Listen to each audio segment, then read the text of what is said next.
Our first witness, Mr. Tomboulides.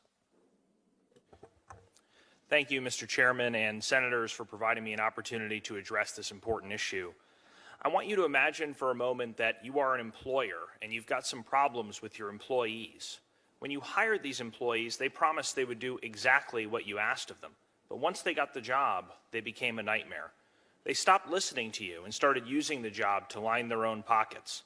They took the company credit card and racked up more debt than you could afford to pay back.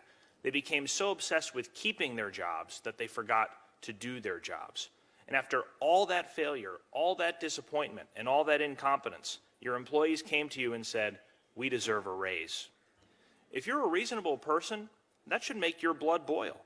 And yet, that is exactly what it feels like to be an American taxpayer.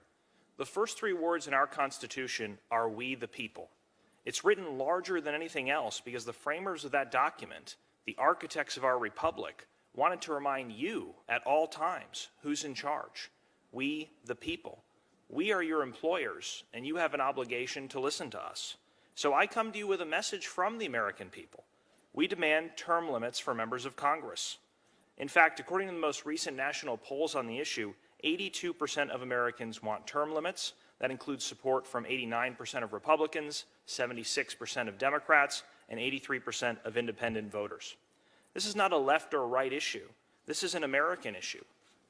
In fact, term limits could be the only issue with support from both President Trump and former President Obama. Now, there was a time about 25 years ago when Congress was debating this. Nearly every opponent of term limits up here had the same rebuttal: experience, experience, experience. We need experience to do this job right. If only you leave your Congress member in office for decades on end, he or she will become such a policy expert that all our problems will be solved.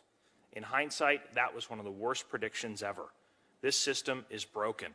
Congress has given us $22 trillion in debt, the longest war in American history, a broken healthcare system, a broken immigration system, a tax code written by lobbyists, an explosion of money in politics. Worst of all, too few here have the courage to address these problems because the only focus is on getting reelected. That's why it comes as no surprise that Congress has a 14% approval rating, and 60% of Americans say that they would fire every single member of Congress if they could. Congress is less popular than traffic jams, root canals, and hemorrhoids. You're beating head lice, but the lice have asked for a recount. Unfortunately, elections alone cannot fix this problem. Not because voters like you guys so much, but due to the nearly unbreakable power of incumbency.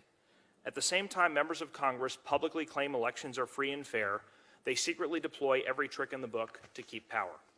Incumbents get $9 in special interest money for every dollar that goes to a challenger. And if incumbents are having difficulty raising money, not to worry, they're allowed to send campaign-style mailers at taxpayer expense. That's to say nothing of all the free media and name recognition politicians naturally get just for being in office. The incumbent advantage creates a barrier to entry for everyday Americans without the connections to fund a campaign. It is the case for term limits. Elections may, in theory, be capable of dethroning incumbents, but that isn't how it works in the real world. Congressional incumbents have a 98% re-election rate. That probably explains why Congress looks more like a country club than a melting pot.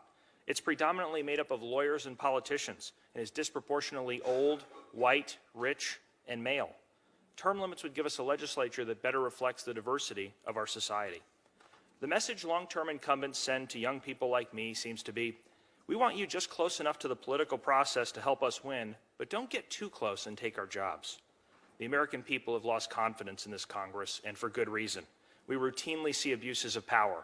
18 months ago, it was revealed that members of Congress were secretly using taxpayer money to settle lawsuits, some for sexual harassment. You still haven't disclosed how our money was spent and on whose behalf. So term limits is a check on arrogance, it's a check on incumbency, and it's a check on power. It's a way to restore political courage while bringing fresh faces and ideas to Washington. As Ben Franklin said, for the rulers to return among the people was not to degrade them, but to promote them.